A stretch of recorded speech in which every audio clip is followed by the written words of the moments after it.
வணக்கம். 2017ஆம் ஆண்டு ட்ரெவர் நோவா எழுதின போர்ன் அ கிரைம் இந்த நூல். ஸோ எனக்கு இப்போ ரீசெண்டாக தான் இதை வாசிக்க கிடைச்சது. அப்படி என்ன ஸ்பெஷல் இந்த புக்கில், ஏன் நாங்கள் இதை பற்றி பேச வேண்டும்? நான் இதில் உள்ளடக்கம் பற்றி பேசலை, பட் இந்த புத்தகம் வாசிக்கிறதால நீங்கள் என்ன விதத்தை பெற்றுக்கொள்வீங்க, எப்படியான அனுபவங்கள் உங்களுக்கு வரும், இந்த புத்தகம் உங்களை எப்படியா மாற்றும், என்ன உங்களோட பெர்ஸ்பெக்டிவ்ஸ் எப்படி இருக்கும்.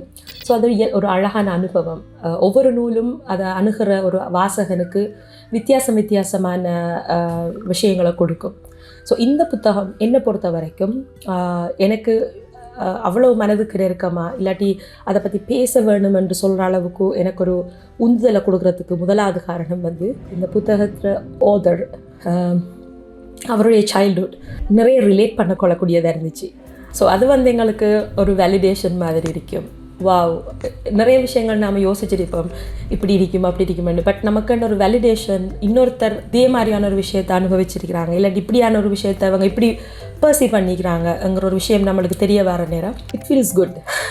ஆரம்பத்தில் என்னவாக இந்த புத்தகம் இருக்க போகுதுங்கிறது ஃபர்ஸ்ட் ஒரு சாப்டரில் ஒரு ஹாஃப் போகிற வரைக்கும் எங்களுக்கு விளங்காது. சார் நீ என்ன சொல்றேன்னு ஜனங்களுக்கு புரியல சார். என்னென்னா அது ஒரு வித்தியாசமான ஒரு தொடக்கத்தோட ஸ்டார்ட் ஆகுது. ஸோ நாங்கள் வேறு விஷயங்களை கற்பனை பண்ணுவோம், பட் அதுக்கு முற்றிலும் மாறான சில பெர்ஸ்பெக்டிவ்ஸ் பின்னால் வரும். ஸோ எனக்கு இந்த புத்தகத்தை பார்த்து வாசிக்க ஸ்டார்ட் பண்ணின உடனே எனக்கு நினைவு வந்தது, ஜவஹர்லால் நேரு 2 வீக்ஸுக்கு ஒரு தரம் அவருடைய சீஃப் மினிஸ்டர்ஸுக்கு லெட்டர் எழுதுகிறார். ஸோ அந்த லெட்டர்ஸில் நிறைய விஷயங்கள் அவர் உள்ளடக்கிறார். அது ஒரு தொகுப்பு, ஒரு நூலாவளி நான் மிச்சங்காலம் வாசித்தது. It says do you know what they contain? அந்த கடிதங்கள் என்ன இருக்குது தெரியுமா and ஒரு மினிஸ்டர் சொல்கிறார். the minister noted long homilies of Korea and the dismissal of General MacArthur and சொல்லிட்டு போஸ்ட் பண்ணதில்ல, what is General MacArthur to us? திரும்ப போஸ்ட் பண்ணி சொல்கிறார், yet so noble and sensitive is our prime minister that he considers all the ills of the world to be his own. It's a great thing. So அதை மிச்சம் பாதிச்ச ஒரு வசனம். இந்த புத்தகத்தை வாசிக்கிற நேரம் எனக்கு அப்படியான ஒரு அனுபவம் தான் கிடச்சிச்சு. ஏனெண்டா எங்களோட வாழ்வியலோட இருந்து முற்றிலும் மாறுபட்ட ஒரு வித்தியாசமான ஒரு நிலப்பரப்பு, ஒரு லேண்ட்ஸ்கேப், ஒரு பேக்ட்ராப், பொருளாதார சமூக கலாச்சார அடிப்படையில் வித்தியாசமான ஒரு இடம், அதில் இருக்கிற ஒரு சைல்ட்ஹுட் பற்றி பேசுகிறன்னு சொல்லும்போது, பாரதியாருடைய கரும்பு தோட்டத்திலே ஃபிஜித்தீவில் கஷ்டப்பட்டு இந்த பெண்களை நினைச்சு பாரதியார் எழுதின ஃபிஜித்தீவிலே என்கிற பாட்டும் எனக்கு நினைவு வந்துச்சு.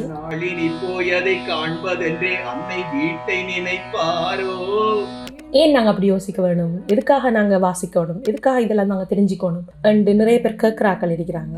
அது கட்டாயம் தெரிஞ்சிருக்க வேணும்.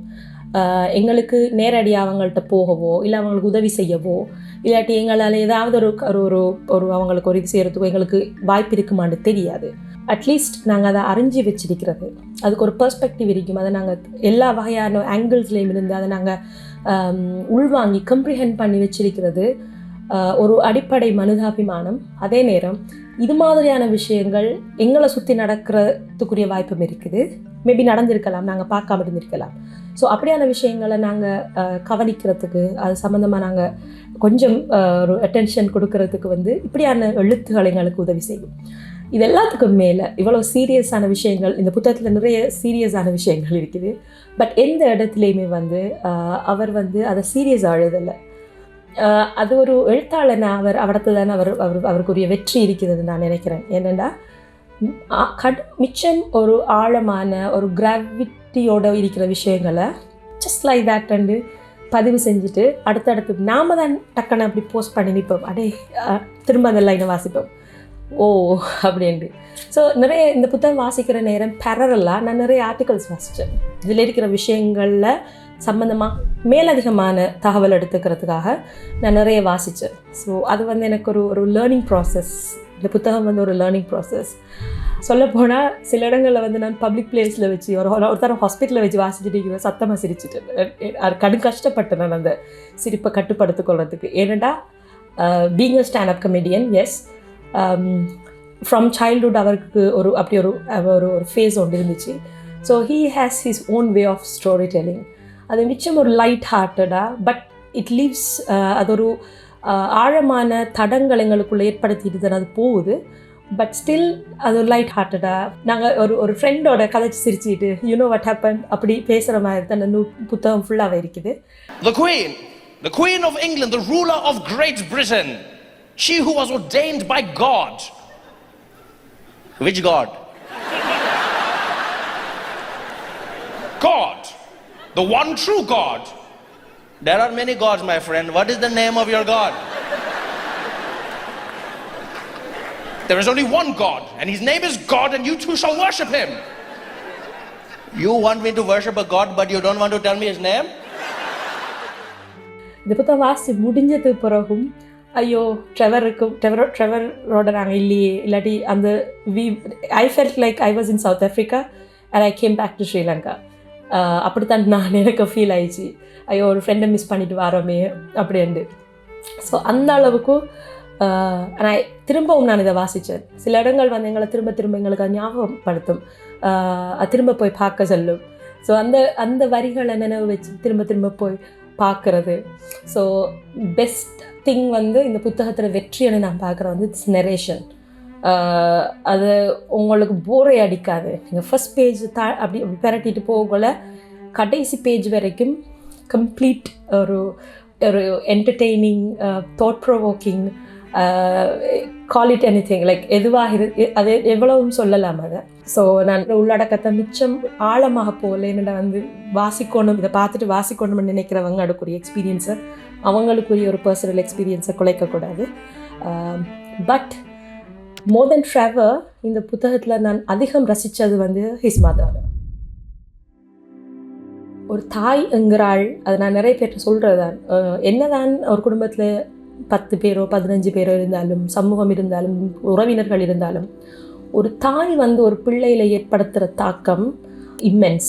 என்ன சொன்னாலும் அவங்களோட பிஹேவியர்ஸாக இருக்கட்டும், இல்லாட்டி அவங்களுடைய வேல்யூ சிஸ்டமாக இருக்கட்டும், ஒரு தாய் எதையெல்லாம் தன்னோட பிள்ளைக்குள்ளே இன்டியூஸ் பண்ணுறாவோ அதுவாக அந்த பிள்ளையில் வரும்ன்றது.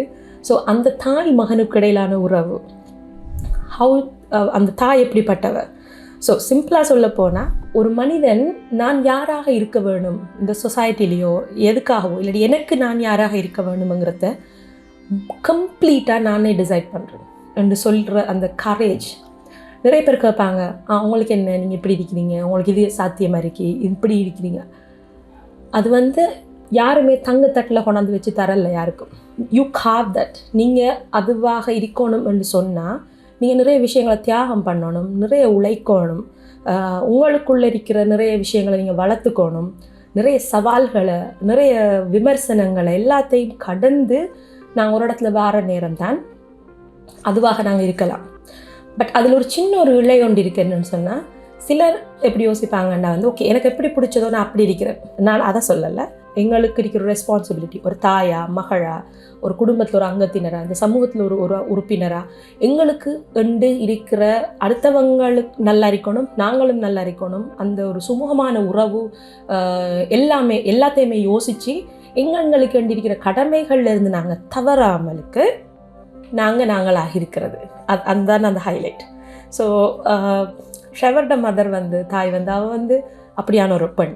I didn't set out to write it about my mother at all. I was telling my story. And it's funny how you sit down and then you come to realize the people in your life who have shaped you and who play a big role in who you are. And I can't deny that my mother was that person for me who stood up at a time when many people were afraid to stand up, when a country was being punished for standing up. And she said, no, as a woman and as a black person, I will live the way I believe I'm allowed to live, whether you tell me I can or not. And she did that, and so because of that, she's the example that I lived my life by without realizing the consequences. And that for me is one of the most gangster human beings you can shape yourself by. Oh yeah, your mom's gangster. அவர் மிக ஒரு black பேக்ரவுண்டில் பிறக்கிறா. During அபார்ட்ஹைட் இருந்து ஒரு பெரிய ஒரு பணக்கார குடும்பத்திலிருந்து வந்த பெண் இல்லை, மிகவும் ஒரு ஏழ்மையில் இருக்கிற ஒரு குடும்பம். சின்ன வயசுலேயே தாய் தந்தையை பிரிஞ்சிடறா. பட் அந்த காலகட்டத்தில் கருப்பின மக்களுக்கு மறுக்கப்பட்ட ஒயிட் காலர் ஜாப் ஒன்றைத்தான் நான் செய்வேன் என்று சொல்லி மனசில் அவை ஒன்றை வரிச்சு கொண்டு அதுக்காக அவள் போடுற எஃபர்ட், அதுக்காக போகிற உழைப்பு, தன்னுடைய பிள்ளை எப்படி இருக்கணும், அவள் வந்து அந்த பிள்ளைக்கு வந்து ஆரம்ப காலத்துலேயே அந்த ஸ்கூல்ஸாக இருக்கட்டும், டிசிப்ளினாக இருக்கட்டும். And Trevor says the relationship between my mother and myself is like a relationship between a cop and a criminal initially. So when it comes to his discipline. But அதே நேரம் வந்து they are very good friends. அந்த தாய் வந்து ஒரு சின்ன பிள்ளையை treat பண்ணாமல் she treats him like an adult. So she discuss everything with him. So அந்த ஒரு விஷயம் வந்து எனக்கு ரிலேட் பண்ணக்கூடியது. Because I had a very strict mother. படிப்பு வர விஷயத்தில் இல்லாட்டி டிசிப்ளின் வர விஷயத்தில் வந்து எந்த விதத்துலேயும் நாங்கள் கம்ப்ரமைஸே ஆக இயலான்னு சொல்கிற ஒரு தாய். நீங்கள் விளையாட்டே காட்ட இயலாதுன்ற மாதிரி. ஸோ எனக்கு அது கடும் ரிலேட்டபிளாக இருந்துச்சு, மிச்சம் ரிலேட்டபிளாக இருந்துச்சு. But about his mother, Trevor ஒரு இடத்துல சொல்கிறார் வந்து இன்டீட். ஸோ அவள் எந்த அளவுக்கு அவள் வந்து ஒரு செல்ஃப் டிட்டர்மைண்டான ஒரு பர்சனுங்கிறதுக்கு indeed obstacles that would normally lead a person to change their plans, like a car breaking down, only made her more determined to forge ahead. So இது ஒரு சின்ன ஒரு எக்ஸாம்பிள், அவள் பற்றின ஒரு சின்ன ஒரு நோட். இது வந்து ஷீ இஸ் அமேசிங். அவள் சம்மந்தமான தனி ஒரு சாப்டர் இருக்குது. அவள் பற்றின ஒரு சாப்டர் இருக்குது, அவளோட சைல்ட்ஹுட் பற்றின சாப்டர் இருக்குது. அது வந்து எல்லா பெண்களுக்கும், பெண் ஆண் இல்லை வித்தியாசமாக நான் சொல்லலை, எல்லாருக்குமே நீங்கள் போடுற எஃபர்ட் வந்து உங்களுக்கு அது எப்படியுமே யூ ரீப் வாட் யூ சோங்கிற மாதிரி it comes back to her. But she keep அந்த தொடர்ந்து வாழ்க்கையில் வந்து எவ்வளவுதான் கஷ்டம் வந்தாலும் அந்த பெர்சிவியரன்ஸை விடாமலுக்கு அந்த ட்ரஸ்ட் கடும் கஷ்டமான ஒரு விஷயம். எல்லாருக்கும் அது வாய்க்க பெறுமான்னு தெரியாது. அதை நாங்கள் அனுபவிக்கிறதுக்கு வந்து எங்களுக்கு நிறைய செல்ஃப் கான்ஃபிடென்ஸ் வேணும், டிட்டர்மினேஷன் வேணும், கரேஜ் வேணும். So she is one like that. So சிம்பிளாக சொன்ன போனால் ஒரு கோட்லேயே அவர் ட்ரெவர் சொல்கிறார், if you ask my mother whether she ever considered the ramification of having a mixed child under apartheid. So he's a mixed child. So she will say no, right? She will say no, clearly. She wanted to do something, figured out a way to do that, and she did it. She had a level of fearlessness that you have to possess to take on something like she did. If you stop to consider the ramifications, you'll never do anything. Still, it was crazy, reckless thing to do. A million things had to go right for us to slip through the cracks the way we did for as long as we did. So, இது வந்து ஒரு fact, right? So, இது வந்து அவங்களுக்கே தெரியும். It's a crazy thing to do. It's so reckless, but still அவங்க choose பண்ணாங்க, okay, this is what we are going to do. Yeah? So maybe அந்த நூல் முழுக்கவே அவ சம்பந்தமான வெரி இன்ட்ரெஸ்டிங் பாயிண்ட்ஸ் இருக்குது. So that is one. Socio political views நாங்கள் சொன்னோன்னா இப்போ வந்து ஓகே வெஸ்டர்ன் கண்ட்ரீஸ்லேருந்து வர எல்லாமே வந்து முற்போக்கான விஷயங்கள். We always look up to them, right? அது ஒரு ட்ரெண்ட் மாதிரி இருக்குது. ஸோ டியூரிங் திஸ் மிச்ச நாள் இல்லை, இதெல்லாம் ஒரு நான் சொல்கிறது வந்து 10th 7th centuries இல்லை, இது வந்து 20th centuryல நடந்த விஷயங்கள். Very recently. So Trevor is not that old also. அவர் 80s பிறந்த ஒரு ஆள்னு நினைக்கிறேன். ஸோ அந்த டைமில் வந்து அப்பார்ட்டைடில் வந்து ஒயிட்ஸ் வந்து எப்படி நடந்திருக்கிறாங்க அப்படின்றத பார்த்தோம்னா there's no logic at all. நிறைய கிரேஸ் திங்ஸ் நான் அது வாசிக்க கொலைய விளங்கும், இப்படி எல்லாமா இருந்திருக்கும் அப்படின்னு சொல்லி. ஸோ அது எனக்கு தாட் ப்ரொவோக்கிங்காக இருந்துச்சு. கமான், அது எப்படி ஓவர் நைட்லேயே ஒயிட்ஸ் எல்லோரும் வந்து இவ்வளோ நல்லவங்களாயிட்டாங்க, எப்படி இவங்க நீதி நியாயம் பற்றி எல்லாம் பேசுகிறாங்க. ஸோ வி வர் குட், நாங்கள் ஏஷியன்ஸ் வி வர் குட், நாங்கள் நல்லா தான் இருந்திருக்கிறோம். எங்கள்கிட்ட நிறைய நல்ல வேல்யூ சிஸ்டம்ஸ் இருந்திருக்கு, நாங்கள் சரியாக செஞ்சுட்டு இருந்திருக்கிறோம். ஸோ இது வந்து இது இப்படி அந்த டாபிக் வந்து புதுசு இல்லை, பட் ஸ்டில் திரும்ப சொல்லுது எங்களுக்கு ஹவு யூ தே டிட்டர்மைண்ட் நீங்கள் ஒயிட்டா பிளாக்கா கலர்டா மிக்ஸ்டாங்கிறத அவங்க எப்படி அவங்க வந்து டாக்குமெண்ட் பண்ணிக்கிட்டாங்க. அந்த ப்ரோசஸ்ஸே செம்ம ஜோக் கிடைக்கும், அதை வாசித்தவங்களுக்கு இப்படியெல்லாம் மீக் மாட்டிருக்கும். ஸோ அப்படியான விஷயங்கள். For example, in America you had the forced removal of the natives on to reservations coupled with slavery followed by segregation. Imagine all three of those things happening to the same group of people at the same time. That was apartheid. Or single sentence la you just explain what apartheid is, right? So this is what Trevor is capable of. அப்படியே அந்த அழகா ஒரு சின்ன வசனம். So reservation, slavery and segregation, it happens at the same time to the same group of people. That's what apartheid is all about. இன்னொரு இடத்துல சொல்றாரு, the triumph of democracy over apartheid is sometimes called the bloodless revolutions. Right? And he continues, it is called that because very little white blood was spilled. Black blood ran in the streets. Right? So இப்படி கொஞ்சம் சார்காஸ்டிக்கான விஷயங்கள், very simple, அப்படி போகிற போக்கில் சொல்லிட்டு போகிற மாதிரி. So being the odd, that's something I related myself with. நீங்கள் எங்கே போனாலும் நீங்கள் அந்த இடத்துல இருப்பீங்க, பட் ஏதோ ஒரு விஷயத்தால் அந்த குரூப் ஆஃப் பீப்புளில் வந்து நீங்கள் வித்தியாசமாக இருப்பீங்க. இல்லாட்டி வித்தியாசமாக நான் சொல்ல வந்து கேரக்டர் அடிப்படையில் இல்லை, உங்களோட ஐடென்டிட்டி. இப்போ பிளாக்ஸ் இருக்கிற இடத்துல நீங்கள் ஒயிட்டாக இருக்கிறதா இருக்கலாம், இல்லாட்டி கலர்ட் பீப்புள் இருக்கிற இடத்துல நீங்கள் பிளாக்காக இருக்கிறதா இருக்கலாம், இல்லாட்டி ஒரு வேல்யூ சிஸ்டம் இருக்கிற ஆட்களுக்குள்ளே நீங்கள் வேறொரு வேல்யூ சிஸ்டம் இருக்கிற ஒரு ஆளாக இருக்கலாம். ஸோ அதனால் வந்து என்ன தான் நீங்கள் அந்த இடத்துல இருந்தாலும் நீங்கள் எப்பயுமே வந்து ஒரு வேற்று மனிதராகத்தான் நீங்கள் பார்க்கப்படுவீங்க. ஸோ அப்படியான விஷயங்களை நிறைய இடத்துல நான் இதில் கோட் பண்ணலாம். சிம்பிளாக சொன்னால், இந்த புக்கில் இருக்கிற சாப்டர்ஸோட பேர்லேயே அதில் இருக்கு கெமிலியன், ரைட்? ஒரு சாப்டர் வந்து இட்ஸ் வெரி இன்ட்ரெஸ்டிங் சாப்டர். அதுக்கப்புறம் லூப்ஹோல்ஸ், கலர் பிளைண்ட், இப்படி நல்ல இன்ட்ரெஸ்டிங்கான டாபிக்ஸ். இது எல்லாமே வந்து என்னத்தை சொல்லுதுன்னு சொன்னால், அதில் இன்னொரு கோட் ஒன்று இருக்குது. It taught me that it is easier to be an insider as an outsider than to be an outsider as an insider. அவரோட தாய் வந்து ஒரு பிளாக், தந்தை வந்து ஒரு ஒயிட். ஸோ அவர் வந்து ஒரு கலர் கிட். ஸோ ஒரு ஃபேமிலிக்குள்ளேயே வந்து he started feeling it. அவரோட சிப்ளிங்ஸ் they were black, உறவினர்கள் எல்லாருமே they were black. ஸோ இப்படி இருக்கிற ஒரு சிச்சுவேஷனில் வந்து தான் எப்படி அதை அடாப்ட் பண்ணி கொள்கிறாங்க, தன்னோட ஃபீலிங்ஸ் எப்படி இருக்குது, ஆக்கள் எப்படி எங்களை பார்க்குறாங்க, நாங்கள் அதை எப்படி ஓவர் கம் பண்ணுறோம். பட் வாட் இஸ் ட்ரெவரில் இருந்த ஒரு பியூட்டிஃபுல் திங் என்னென்னு சொன்னால் வந்து அந்த ஆட்ஸ் எல்லாமே வந்து அவர் பாசிட்டிவாக மாற்றுறார், ரைட்?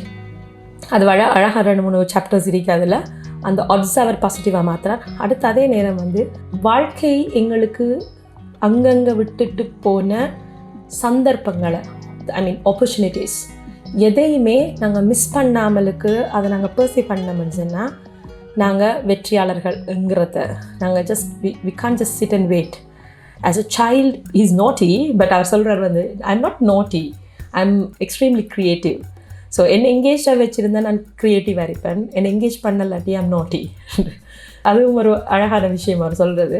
சைல்ட்ஹுட்லேயே வந்து ஒரு அடல்ட் மாதிரி சிந்திக்கிறதுக்கு, கேள்வி கேட்குறதுக்கு, இது ஏன் இப்படி இருக்குது, இது ஏன் இப்படி இருக்கக்கூடாது, ஏன் இது இப்படி செஞ்சிருக்கிறாங்கங்கிற கேள்விகளை தொடர்ந்து இந்த சமூகத்தை பார்த்து கேள்வி கேட்டுட்டு தனக்கும் தன்னை சுற்றி இருக்கிற சமூகமும் தனக்கு இழைக்கப்படுகிற அநீதியாக இல்லாட்டியும் சில ரெகுலேஷன்ஸ், சில கட்டிடங்கள், இதெல்லாம் ஏன் இப்படி இருக்குதுங்கிறத கேள்வி கேட்டுக்கிட்டே வாழ்க்கையை துணிச்சலோட எதிர்கொள்கிற ஒரு குழந்தை தான் அவர். அவர் இளைஞன்னு சொல்ல இல்லாது. அந்த சின்ன வயசுலேயே அவர் அந்த கரேஜ் எடுத்துக்கிட்டு, so it came through his mother. And மிக முக்கியமான விஷயம் வந்து I was introduce to books. நிறைய புத்தகங்களை அவரோட தாயார் வந்து அவருக்கு கொண்டு வந்து சின்ன வயசுலேயே கொண்டாந்து, அதாவது எப்படின்னு சொன்னால் அவங்களுக்கு சாப்பாட்டுக்கே கஷ்டம் இருக்கிற டைமில் கூட நூல்களை அவங்க விடலை. அது எந்த அளவுக்கு ஒரு மனிதனுடைய வாழ்க்கையில் மாற்றத்தை ஏற்படுத்தும், அது எலிவேட் பண்ணும், it will give you choice, அப்படி தான் சொல்கிறார். புத்தகங்கள், கல்விங்கிறது எங்களுக்கு எவ்வளோ முக்கியம், அது வந்து வெறும் ஏட்டுக்கல்வியாக இல்லாமலுக்கு சமூகம் ரீதியான கல்வி, எவ்வளவு தூரம் நாங்கள் நிறைய விஷயங்களை படித்து கொள்ளலாமோ அவ்வளவு தூரம் எங்களுடைய ஆப்பர்ச்சுனிட்டிஸ், இப்போ எங்களுக்கு எல்லாருக்குமே எங்களை சுற்றி ஆப்பர்ச்சுனிட்டிஸ் இருக்குது, அது எல்லாருமே யூஸ் பண்ணுறதில்ல. அது யார் யூஸ் பண்ணுறாங்கன்னா வந்து அதை பார்க்குறதுக்குரிய தகுதியை வளர்த்து கொள்கிறவங்க, அதை கொண்டு அதன் மூலம் உயர்றதுக்குரிய அறிவை கொண்டிருக்கிறவங்க, அது வந்து அதுக்குரிய பொட்டன்ஷியல் எவ்வளோ தூரம் இருந்தாலும் நாங்கள் எவ்வளோ எங்களை வளர்த்துக்கிறோமுங்கிறத. ஸோ எனக்கு தெரிஞ்சு எனக்கு மன ஆறுதலாக இருந்த ஒரு விஷயம், ட்ரெவருக்கும் அந்த ட்ரெவரோட உம்மாக்கும் அவங்களுக்கு இருந்த ஒரு சிச்சுவேஷனில் அவங்களோட லைஃப்பில் அவங்க கொல்லப்பட்டிருக்கலாம் நிறைய இடத்துல. அவங்க அவ்வளோ எக்ஸ்போஸ் ஆகிருந்தாங்க. Blacks were exposed to that level of risk in their life. So அவங்க கொல்லப்பட்டிருக்கலாம், இல்லாட்டி அவங்க நிறைய இடத்துல வந்து அவங்க வாழ்க்கையை வெறுத்து இல்லாட்டி கஷ்டப்பட்டு ஒரு அடிமைகளாக்கப்பட்டிருக்கலாம், இல்லாட்டி அவங்க வாழ்க்கையில் எந்த இடத்துக்கும் போயிருக்கலாம். பட் அவங்க சூஸ் பண்ணின அந்த தேடல், கல்வி, புத்தகங்கள், உலக அறிவு, அது வந்து அவங்கள எவ்வளவு தூரம் அவங்க இருந்த சொசைட்டி வந்து முன்னேற்றத்திலிருந்து பின்னுக்கு இருந்தாலும் அவங்கள கை கொடுத்து தூக்கி எடுத்தது கல்வி. ஸோ கல்வியால் முன்னுக்கு வந்த யாருக்குமே வந்து இது கடும் ரிலேட்டபிளான ஒரு விஷயம். இதில் ஒரு ஜெனரேஷன்ஸை நாங்கள் அடைய வேண்டிய ஒரு முன்னேற்றத்தை, டெவலப்மெண்ட்டை எங்களுக்கு கல்வி ஒரு ஜெனரேஷனில் தரும். ஸோ அந்த பவர் கல்விக்கு இருக்கிங்கிறதுக்கு இந்த புத்தகம் ஒரு பெரிய ஒரு எக்ஸாம்பிள், எடுத்துக்காட்டு. அடுத்தது நாங்கள் முற்போக்குன்னு சொல்கிற விஷயங்கள், அபிவிருத்தி என்று சொல்கிற விஷயங்கள் எல்லாமே உண்மையிலேயே முற்போக்கா, உண்மையிலேயே அபிவிருத்தியாங்கிறத நிறைய இடத்துல இந்த புத்தகம் கேள்வி கேட்டுக்கிட்டு இருக்கி. அதாவது புதுசாக ஒரு விஷயத்தை யார் செஞ்சாலும் அது சரியாகத்தான் இருக்கும் என்று சொல்லி அதுக்கு பின்னால் மந்தை கூட்டங்களாக போகிறதுங்கிறத இந்த புத்தகம் வந்து கொஷன் பண்ணுது. அதாவது மேற்குலகிலிருந்து எது வந்தாலும் அது சரியாகத்தான் இருக்கும், அவங்க ஒரு ஆய்வு செஞ்சு முடிவு செஞ்சு அது சரியாகத்தான் இருக்கும். அப்போ நாங்கள் பின்னுக்கு இருக்கிறோம், நாங்கள் இப்படி இருக்கிறோம்ன்ற அந்த ஒரு பொது புத்தியை வந்து அது கொஷன் பண்ணுது. ஸோ எதுவாக இருந்தாலும் கிராஸ் ரூட் லெவலுக்கு போய் நாம் அதை யோசிக்க வேணும், அதை ப்ராப்பராக அண்டர்ஸ்டாண்ட் பண்ண ட்ரை பண்ணணும். அதுக்கு எங்களுக்கு எல்லா விதமான கல்வியும் வேணும். நாங்கள் சூஸ் பண்ணிவிட்டு எங்களுக்கு இதான் பிடிச்சிருக்கு என்ற ஒரு பக்கத்தில் போகிறது வந்து உங்களை அப்படியான ஒரு ஆளாக மாற்றாது. ஸோ அதைத்தான் இந்த புத்தகம் சொல்கிறதா நான் கருதுகிறேன். இந்த புத்தகம் வாசிக்க ஸ்டார்ட் பண்ணது பிறகு நான் வந்து என்னுடைய சகோதரர்கள பிள்ளைகளுக்கு அடிக்கடி கடிதங்கள் எழுதணும் என்ற ஒரு முடிவெடுத்தேன். என்னோட கடிதங்கள்ங்கிற ஒரு கம்யூனிகேஷன் வந்து அதில் நிறைய பலன்கள் இருக்குது. அது இந்த புக்கில் ஒரு சாப்டர் இருக்குது அதுக்கு. Then my mom would write this. Oh yeah, my mom was written. She'd be like, she'd like slip it under my desk. So she'd be like, this is one that she wrote me. It was like, Dear Trevor, children obey your parents in everything, for this pleases the Lord. Colossians 3 verse 20. Okay. Then she writes for herself, there are certain things I expect from you as my child, and as a young man, you need to clean your room. You need to keep the house clean. You need to look after your school uniform. Please, my child, I ask you, respect my rules so that I can also respect you. I ask you now, please go and do the dishes and do the weeds in the garden. Yours sincerely, Mom. Right? Very formal. Yeah, this is how mine started. To whom it may concern, dear Mom, I have received your correspondence earlier. I'm delighted to say that I am ahead of schedule on the dishes, and I will continue to wash them in an hour or so. Please note that the garden is wet, and so I cannot do the weeds at this time, but please be assured this task will be completed by the end of the weekend. Also, I completely agree with you and what you are saying with regards to my respect levels, and I will maintain my room to a satisfactory standard. Yours sincerely, Trevor.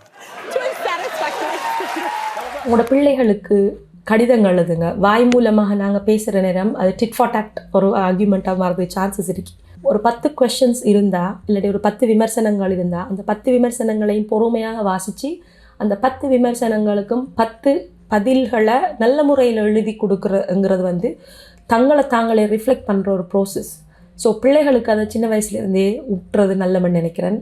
எங்களோட தலைமுறை வந்து வளர்ந்த காலத்தில் எங்களுக்கு அதுக்கான அவகாசம் இருந்துச்சு, space இருந்துச்சு, எங்களுக்கிட்ட ஃபாஸ்ட்டான ஒரு ஊடகங்கள் இருக்கல, அதால் எங்களுக்கு அது இயல்பாக வந்துச்சு. ஆனால் இப்போ இருக்கிற ஆக்களுக்கு அது எவ்வளோ தூரம் சாத்தியம்னு தெரியல. ஸோ வெரி இன்ட்ரெஸ்டிங் அந்த கடித உரையாடல்கள், அவர் உமாக்கும் அவருக்கும் இடையில இருக்கிற ஒரு கடித மூலமான உரையாடல் வந்து இட்ஸ் ஸோ ஃபேசினேட்டிங். அது வந்து உங்களை கடும் ஹாப்பியாக வச்சுக்கும். ஸோ இது ஒரு ஸ்ட்ரெஸ் பர்ஸ்டர் நான் சொல்லுவேன் இந்த புத்தகம். ஸோ நான் எந்த நீஸ் நெவ்யூஸுக்கு I started writing letters. Part 1, 2, 3 and 3 part இருக்குது இந்த புத்தகத்தில். ஸோ அதில் ஃபர்ஸ்ட் பார்ட்ஸ் வந்து நான் நினைக்கிறேன் டீனேஜில் இருக்கிற எல்லாருமே வாசிக்கலாம், அங்கால இருக்கிறதும் வாசிக்கலாம். டீனேஜ் பிள்ளைகள் வாசிக்க ஏழாண்டு சொல்கிற அளவுக்கு இல்லை, நல்ல அழகான முறையில் நல்ல நாகரிகமாக எழுதப்பட்ட இந்த புத்தகம். என்னை பொறுத்த வரைக்கும் உங்களோட பிள்ளைகளுக்கு இதை வாசிக்கிறதுக்கு சாத்தியம் இருக்குமென்னு சொன்னால் ஒரு சைல்டுஹுட் ரைட். ஸோ ஒரு அவர்களுடைய வயசில் இருக்கிற இன்னொரு பிள்ளையினுடைய வாழ்க்கையை இப்படி எல்லாம் உலகத்தில் இருக்கிங்கிற அறிதலை உங்களோட பிள்ளைகளுக்கு எவ்வளவு ஏர்லியாக நீங்கள் கொடுக்குறீங்களோ அந்த அளவுக்கு அது வந்து அவங்களோட வாழ்க்கையில் இருந்து பெரிய ஒரு மாற்றத்தை ஏற்படுத்தும்ங்கிறது என்னுடைய நம்பிக்கை. ஸோ நான் வந்து இதை எனக்கு தெரிஞ்ச ஒரு டீனேஜில் இருக்கிற ஒரு பிள்ளைக்கு கொடுக்கணும் என்று நான் நிறைய விஷயங்கள் அவங்களுக்கு ஹைலைட் பண்ணி வச்சிருக்கிறேன். ஸோ இன்னும் சாதாரணமாக நான் புத்தகங்களை யாருக்கும் கொடுக்கறது இல்லைன்னா திரும்பி வாரல்ல. ஸோ பட் இந்த புத்தகத்தை வந்து நான் வாசிச்சிட்டேன், 2வது தரமும் வாசிச்சிட்டேன். ஸோ இதை பயன்படுத்தி கொள்ளக்கூடிய யாராவது ஒரு டீனேஜ் பிள்ளைக்கு நான் இதை கொடுப்பேன். ஸோ அது அங்கே இல்லை, அங்கேருந்து அது தொடர்ந்து ட்ராவல் பண்ணுமென்ற நம்பிக்கை எனக்கு இருக்கி. ஸோ உங்களுக்கு நான் சொல்கிறேன் வந்து இதை ஹைலி ரெக்கமெண்டட். நீங்களும் வாசிங்க. உங்களுக்கு இதை உங்களோட பிள்ளையை வாசிக்கிறதுக்கு கொடுக்கலாம்னு நீங்கள் நினச்சிங்கன்னு சொன்னால் it's up to you. But என்னை பொறுத்த வரைக்கும் கொடுக்கலாம். they should read it. நாங்கள்லாம் பொன்னியின் செல்வன் அப்படி பெரிய பெரிய நாவலெல்லாம் படிக்கக்குள்ள எங்களுக்கு வயசு ஒரு 13-14 வயசில் வாசித்தோம். நாங்கள் எங்களுக்கு விளங்கிச்சு. பட் அது பிரச்சனை இல்லை, அந்த உங்களோட மெச்சூரிட்டி லெவலை பொறுத்தது பிள்ளைகள. But you can introduce this to them. அது வந்து உங்களோட பிள்ளைகளில் நிறைய மாற்றத்தை ஏற்படுத்தும். இந்த புத்தகம் வந்து உங்களில் ஏதாவது தாக்கத்தை ஏற்படுத்தியிருந்தா, வாசித்ததுக்கு பிறகு யாராவது வாசித்தவங்க இருந்தால் உங்களோட அனுபவம் எப்படி இருக்குங்கிறத யூ கேன் ஷேர். கட்டாயம் இந்த புத்தகத்தை வாசிங்க. நன்றி.